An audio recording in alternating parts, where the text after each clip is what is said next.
Abram and Lot, Genesis 13 to 14. If you could choose, what would you rather? Wine and bread or lots of treasure? You might be surprised what Abram chooses in this story. So Abram went up from Egypt, he and his wife and all that he had, and Lot with him, into the Negev.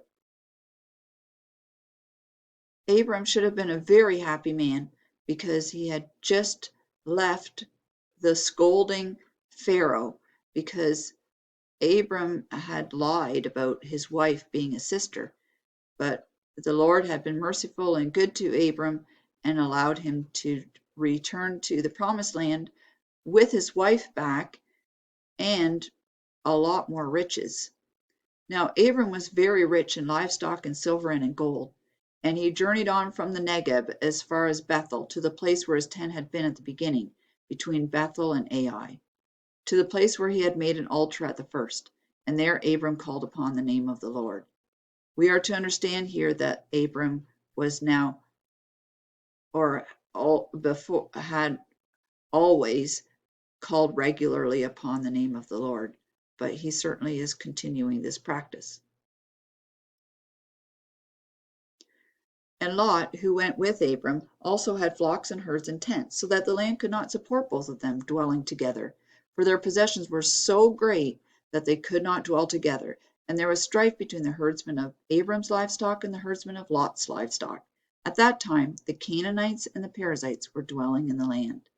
The Perizzites were the Canaanites who lived out in the country. Then Abram said to Lot, Let there be no strife between you and me, and between your herdsmen and my herdsmen, for we are kinsmen. So it wasn't becoming of people who believed in the Lord to be fighting. And so Abram thought of a solution. Is not the whole land before you? Separate yourself from me. If you take the left hand, then I will go to the right. Or if you take the right hand, then I will go to the left. Abram was showing great generosity here, because as the senior of the two partners, he could have expected to receive the best. But he showed love to God, because God had already promised him all of this. And he also showed love to his neighbor, because he loved him as himself by allowing him to have a good part. And what would be the good part? Would it be this part up here, or would it be right next to the water, the Jordan River, the Dead Sea? Because Bethel and Ai are right here. What would Lot choose? Well, Lot was selfish. He chose the whole entire valley. And Lot lifted up his eyes and saw that the Jordan Valley was well watered everywhere, like the garden of the Lord, like the land of Egypt in the direction of Zoar. This was before the Lord destroyed Sodom and Gomorrah. So Lot chose for himself all the Jordan Valley, and Lot journeyed east. Now maybe Abram saw that and started to wonder about him having the worst part and Lot the best part. Thus they separated from each other. Abram settled in the land of Canaan, while Lot settled among the cities of the valley and moved his tent as far as Sodom. Now the men of Sodom were wicked, great sinners against the Lord. Or do you think Abram didn't want to be so close to wicked people like that? Well, it sounds like the Lord wanted to reassure Abram, because at this point, the Lord repeated the threefold promise that he had given to Abram earlier. The Lord said to Abram after Lot had separated from him, Lift up your eyes and look from the place where you are, northward and southward and eastward, all the way up to the Euphrates here, and westward, all the way up to the Mediterranean Sea.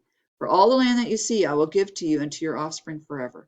I will make your offspring as the dust of the earth, so that if one can count the dust of the earth, your offspring can also be counted. Arise, walk through the length and breadth of the land, for I will give it to you. So the threefold promise of the land, many, many descendants like the dust of the earth, and also the offspring that would be forever, namely the Savior who would be born from his line. So Abram moved his tent and came and settled by the oaks of Mamre, which are at Hebron. So he went a little bit south, and there he built an altar to the Lord.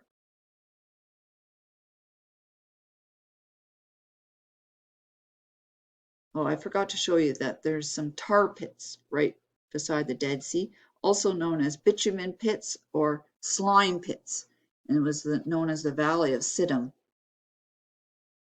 Then the king of Sodom, the king of Gomorrah, the king of Admah, the king of Zeboim, and the king of Bela, that is Zoar, went out, and they joined battle in the Valley of Siddim.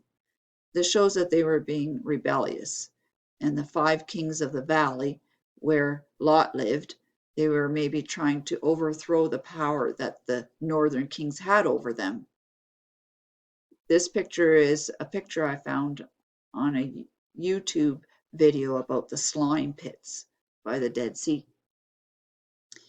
And they joined forces and with against Kedorlaomer, king of Elam, Tidal, king of Goim, and Amraphel, king of Shinar, and Arioch, king of Elasar, 4 kings against 5. So the 4 northern kings from Mesopotamia came down, and they were going to straighten up the 5 kings that had started it. Now the valley of Siddim was full of bitumen pits, and as the kings of Sodom and Gomorrah fled, some fell into them, and the rest fled to the hill country. So the enemy took all the possessions of Sodom and Gomorrah and all their provisions and went their way. They also took Lot, the son of Abram's brother, who was dwelling in Sodom, and his possessions, and they went their way. Then one who had escaped, so someone from the valley, came and told Abram the Hebrew, who was living by the oaks of Mamre the Amorite, brother of Eshcol and of Aner. They were allies of Abram.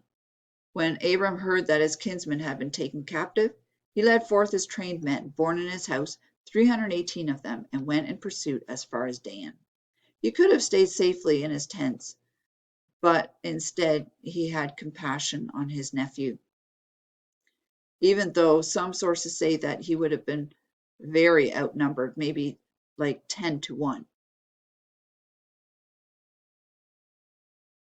So Abram rushes northward, Abraham's rescue, and he wants to get to the rescue of his nephew who has been captured. And he divided his forces against them by night, he and his servants, and defeated them and pursued them to Hobah. So after he defeated them here in Dan, he kept pursuing them north of Damascus.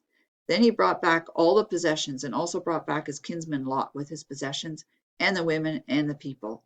So he was successful because the Lord gave him success, and Lot was safely back in his uncle's care. After his return from the defeat of Kedorlaomer and the kings who were with him, the king of Sodom went out to meet him at the valley of Shaveh, that is, the king's valley. And Melchizedek, king of Salem, also came out, and he brought out bread and wine. He was priest of God Most High. And Melchizedek blessed him and said, "Blessed be Abram by God Most High, possessor of heaven and earth, and blessed be God Most High, who has delivered your enemies into your hand." And Abram gave him 1/10 of everything. Abram was giving it actually to the Lord because Melchizedek was priest of God Most High. So Melchizedek loved the Lord just like Abram did. The Bible says this about Melchizedek. First, his name means king of righteousness, then also king of Salem means king of peace. Without father or mother, without genealogy, without beginning of days or end of life, like the Son of God, he remains a priest forever. That's Hebrews 7. So he was a foreshadowing of the priest who would sacrifice himself for our sins and be priest most high forever. Abram recognized his importance as being an ambassador of the Lord, and so he gave him 1/10 of everything. And the king of Sodom said to Abram, give me the persons, but take the goods for yourself. The king of Sodom was inviting Abram to be a worldly Canaanite king like himself. And Abram could have chosen all of those riches, but he knew that he already had them because the Lord had promised all of Canaan to him, plus many descendants, plus the Savior being born from his line. So he refused. But Abram said to the king of Sodom, I have lifted my hands to the Lord God Most High, possessor of heaven and earth, that I would not take a thread or a sandal strap or anything that is yours, lest you should say, I have made Abram rich. I will take nothing but what the young men have eaten and the share of the men who went with me. Let Aner, Eshcol, and Mamre take their share.